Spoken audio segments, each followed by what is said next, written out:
So welcome back to this course. So if you've not watched the part 1 or the course 1 of this course, and I feel you should go back and literally watch it so you can understand where we are in. And on this course we are trying to go from the beginning part on how to create an Infinityfree account to using it to host an e-commerce website or build an e-commerce website. So on the first part we did how you can create an account with Infinityfree for free, and on this part I'm going to show you how you can register for on Infinityfree. On this part I'm going to teach you how to create an account. So in this video I'm going to tell you how you can create an account in Infinityfree and use it to host your website, your WordPress website. Okay, so let's go. Now you click on create an account. Now this is after we have actually verified our email address, and remember on the last episode we literally click on the verify link and we are taken to this page. So on this page we have the home, the profile, the free SSL certificate, the site builder, domain checker, and community forum.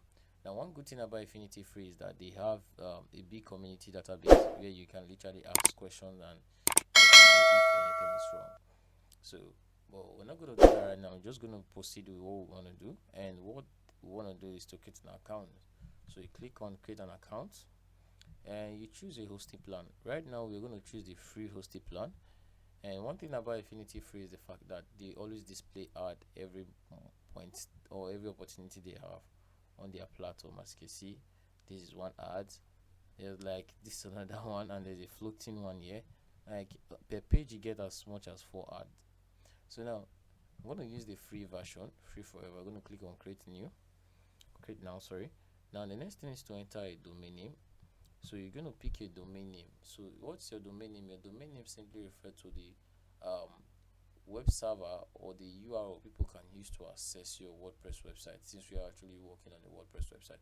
So you click on the domain name area. So now if you have a custom domain, you can use the custom domain here, or you could just buy the domain here, and then you use their free hosting.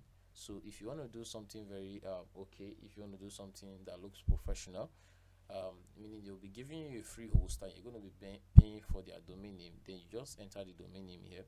So something like whatever you want to choose, guys, you just check on it, and if it's available you use it. But I'm not going to use that now. I'm going to use a free domain. So that's what I'm going to do, and I'm going to call this Ramba,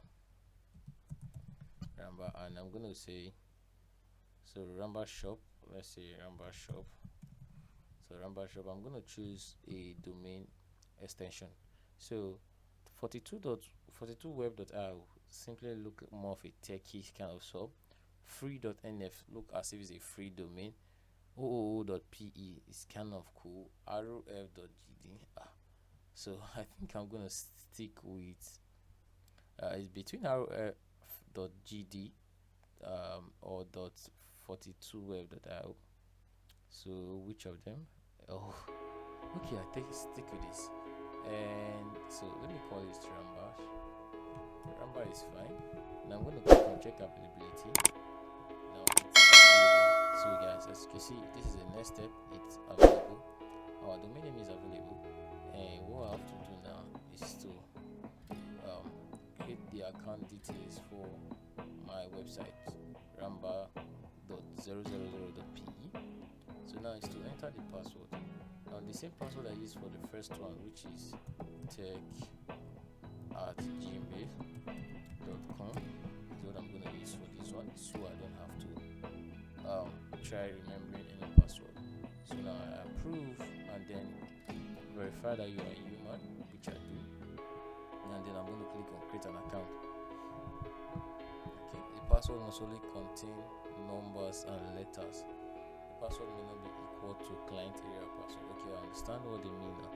So what I'm going to do now is to look for a password that I can literally use, and for that I'm going to do,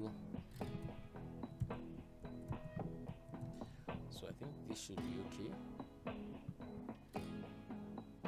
So I'm going to click on verify that you are a human, which is the Cloudflare, and I'm going to create an account. So you see the password must only contain letters and numbers. Okay, letter and numbers. Okay, so let me use something else that's quite easy to remember. So let me use simple name. So okay, so let me use this. So I'm going to click on it. I'm going to click on create an account, and I hope this works. Okay guys, it has actually worked.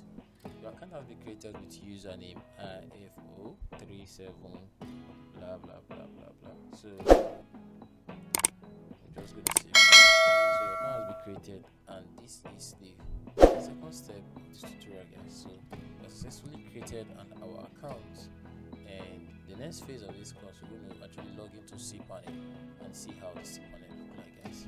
So see you in the next phase.